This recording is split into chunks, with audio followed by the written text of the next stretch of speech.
আসসালামু আলাইকুম। আজকে মূলত আমি আপনাদের সামনে হাজির হয়েছি।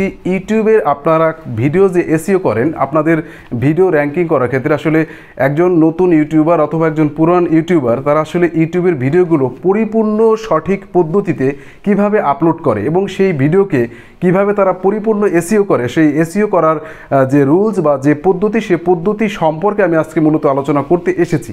তো আমি প্রথমে আলোচনা করব যে আপনি যখন একটা ভিডিও বানাবেন, সেই ভিডিওটাকে আপনি অফলাইনে কিভাবে এসইও করবেন। আমি আবার আপনাদের জ্ঞাতার্থে বলছি, প্রথমে যখন আপনারা একটা ভিডিওকে আপনারা ইম্পোর্ট করবেন, তো ইম্পোর্ট করার পর আপনারা অফলাইন মানে অনলাইনে না, আপনারা অফলাইনে সেই ভিডিওটাকে কিভাবে এসইও করবেন। তো অফলাইনে এসইও করার ক্ষেত্রে আপনাদের প্রথম জ্ঞাতার্থে বলে রাখি, যখন আপনারা সেই ভিডিওটা আপনারা বানাবেন, ধরেন একটা ভিডিও আপনারা বানিয়ে ফেলেছেন, তো ভিডিও বানানোর পর যে ভিডিওর একটা নাম থাকে, যে ভিডিওর একটা টাইটেল থাকে, সেই ভিডিওর টাইটেলটা আপনারা পরিবর্তন করবেন। আপনি সেই টাইটেলটা আপনার ভিডিওর সাথে অ্যাডজাস্টেড করে দিবেন। যে টাইটেলটা আপনার ভিডিওর সাথে ভিডিওর টাইটেল হিসাবে আপনি ব্যবহার করবেন, আপনি অবশ্যই সেই ভিডিওটা বানিয়ে সেই ভিডিওটার রিনেমে আপনি সেই ভিডিওর টাইটেলটা সেখানে লিখে দেবেন সুন্দর করে। তো এরপর এটা হচ্ছে রিনেম করে দেবেন। রিনেম করে দেওয়ার পর সেটা সুসংগত হয়ে যাবে। এরপর ভিডিও যখন বানানো হওয়ার পর দ্বিতীয় স্টেপ হচ্ছে, আপনি ভিডিও বানানোর পর ভিডিওর যে প্রপার্টিস, ভিডিওর ওপেন করার পরে ভিডিওর যে প্রপার্টিসের ডিটেলসে যাবেন। ডিটেলসে গিয়ে এর টাইটেলে আপনি যে বিষয়টা আপনার ভিডিওর টাইটেল দিতে চান, সেই টাইটেলটা ওখানে লিখে দেবেন। এরপরে আপনার সেই প্রপার্টিসের ভিতরে থাকবে সাবটাইটেলের কিছু লেখা, এখানে সাবটাইটেল থাকবে। তো সাবটাইটেলে আপনি যদি কিছু লিখতে চান আপনি লিখতে পারেন, আর না লিখলেও সেক্ষেত্রে কিন্তু সমস্যা না। তো আমি আপনাদের প্রথমে বললাম কেন, যে আপনারা যে ভিডিওটা দেবেন সেই ভিডিওটার নামটা কিন্তু আপনি দেখবেন যে যখন আপনারা সেই ভিডিওটা আপলোড করেন, আপলোড করার পর আপনি আপনার টাইটেলটা যে টাইটেলও দেন না কেন, সেক্ষেত্রে কিন্তু আপনার যে ভিডিওর যে নামটা থাকে, সেই নামটা কিন্তু অটোমেটিক্যালি সেই ইউটিউবের ভিডিওর নামের সাথে সেটা লিপিবদ্ধ থাকে। তো এই ক্ষেত্রে কিন্তু আপনার ইউটিউবের যে অ্যালগরিদম, এই অ্যালগরিদম কিন্তু আপনার ভিডিওকে র্যাঙ্কিং করার জন্য বা ভিডিওকে বুস্ট করার জন্য তার যে কাজটা কিন্তু কঠিন হয়ে যায়, কারণ সেখানে লেখা থাকে একটা বিষয় আর টাইটেলে লেখা থাকে আরেকটা বিষয়। তো অবশ্যই আপনারা এই জিনিসটা খেয়াল করবেন। তো আপনি যখন ভিডিওটা বানাবেন, তো সেই ভিডিও বানানোর ক্ষেত্রে আপনার যে সুসংগত টাইটেল, তো রিনেমে কিন্তু সেই সুসংগত টাইটেলটা দিবেন। আর যদি সেই সুসংগত টাইটেলটা দেন, আপনার সেক্ষেত্রে কিন্তু আপনার ইউটিউব অ্যালগরিদম আপনার ভিডিওকে র্যাঙ্কিং করার জন্য অথবা আপনার ভিডিওকে অটো বুস্ট করার জন্য যে কাজটা তার করা সহজ হবে, সেই কাজটাই কিন্তু আপনার ইউটিউব অ্যালগরিদম করে যাবে। তো এরপরে হচ্ছে আপনার সাবটাইটেল লেখার পরে দেখবেন যে যখন সাবটাইটেল লিখবেন তারপর রেটিং যাবেন, দেখবেন যে প্রপার্টিসের এখানে রেটিং আছে। তো রেটিংয়ের এখানে আপনি 5 স্টারকে র্যাঙ্ক করে দেবেন, আপনার ভিডিওকে আপনি 5 স্টার দিয়ে দিবেন মানে র্যাঙ্কিং করার জন্য। এরপরে আপনি এখানে ট্যাক্স আছে, তো এরপরের আপনার প্রপার্টিসের ভিতরে ট্যাক্স আছে, তো সেখানে আপনি আপনার ভিডিওর সুসংগত কিছু ট্যাক্স আপনি সেখানে বসাবেন। এরপর সেখান থেকে ওকে হয়ে আপনি বেরিয়ে যাবেন। তো এরপরে আমি আপনাদের সাথে এই বিষয়টা একটা বিষয় আলোচনা করব, যে অনলাইন এসইও। আপনি যখন আপনার ভিডিও ইউটিউবে আপনি আপলোড দিবেন, আপলোড দেওয়ার পরে আপনাকে দেখতে পাবেন, আপলোড দেওয়ার পর আপনি প্রথমেই দেখতে পাবেন একটা টাইটেল। তো এই প্রথমে আপনি এরপর টাইটেল দেওয়ার পর আপনি দেখতে পাবেন সেখানে একটা টাইটেল, সেই টাইটেলটা অবশ্যই আপনার ভিডিওর সাথে ভিডিও রিলেটেড যে টাইটেলটা আপনি আপনার ভিডিওর রিনেমে দিয়েছেন, সেই রিনেমের ক্ষেত্রে সেই টাইটেলটা সেখানে সুন্দর করে বসিয়ে দেবেন।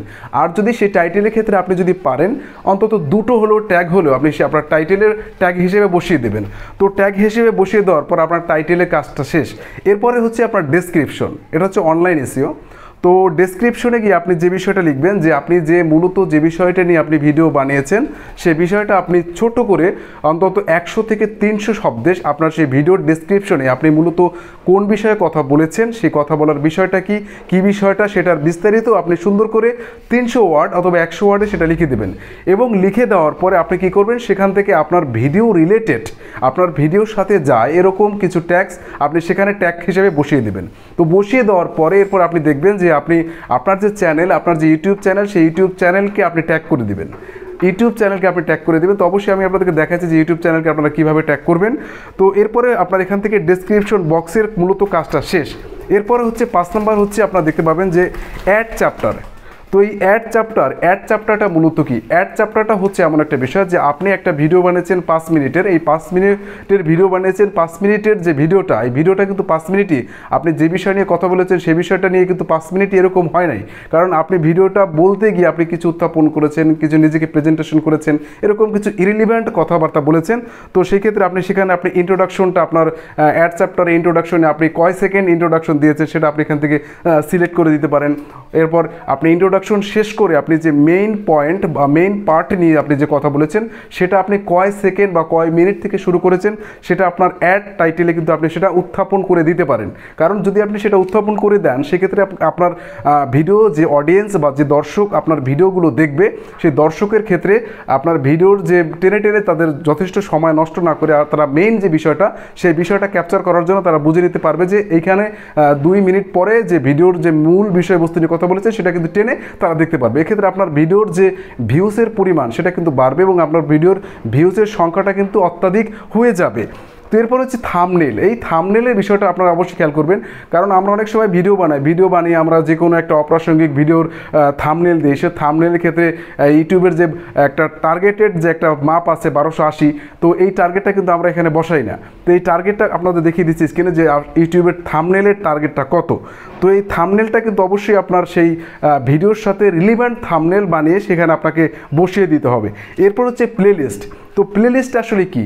আপনার ইউটিউবে যখন আপনি ভিডিও আপলোড করেন সেই আপলোডের ক্ষেত্রে আপনি একাধিক প্লেলিস্ট বানাবেন। তো প্লেলিস্টে আপনি একটা বিষয়ে আপনি মোবাইল টেকনোলজি কথা বলেছেন, আর একটা বিষয়ে আপনি বিভিন্ন ধরনের অ্যাপ্লিকেশন প্রসিডিউর সম্পর্কে কথা বলেছেন, এরকম করতে বিভিন্নভাবে আপনি প্লেলিস্ট তৈরি করবেন। তো আপনার ভিডিওর যে সিরিজ বা ভিডিওর যে পর্যায় ক্যাটেগরি, সেই ক্যাটেগরি অনুযায়ী আপনি এক একটা ভিডিও এক একটা প্লেলিস্টের সাথে অন্তর্ভুক্ত করবেন।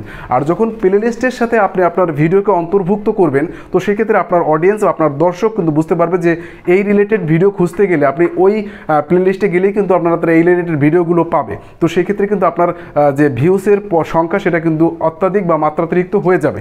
তো এরপর হচ্ছে আপনার ট্যাক্স।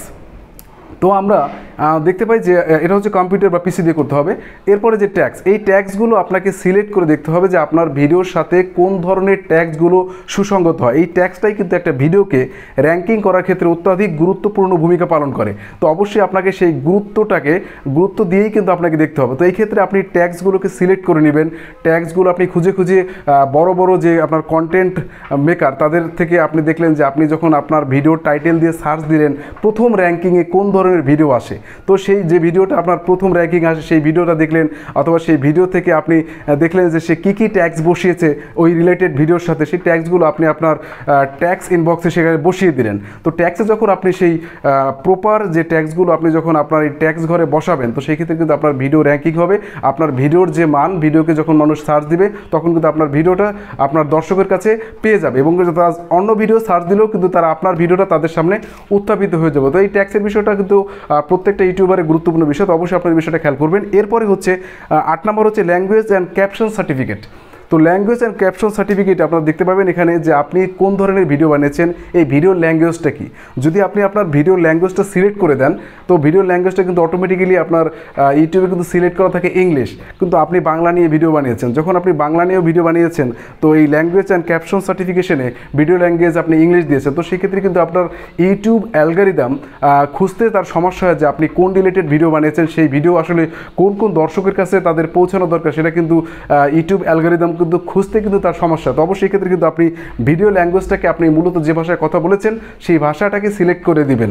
তো এরপর হচ্ছে টাইটেল অ্যান্ড ডেসক্রিপশন ল্যাঙ্গুয়েজ, যে আপনি কোন ভাষায় আপনি আপনার টাইটেলটা দিয়েছেন, সেটাকে ইংলিশে দিয়েছেন না বাংলায় দিয়েছেন, সেই ভাষাটা কিন্তু আপনি এখান থেকে সিলেক্ট করে দিবেন। তো এইভাবেই কিন্তু আসলে আপনাদের ভিডিওর যে এসইও, ভিডিওর যে অনলাইন এসইও সেটা কিন্তু করতে পারেন। এরপর আরেকটা বিষয় হচ্ছে যে রেকর্ডিং ডেট অ্যান্ড লোকেশন।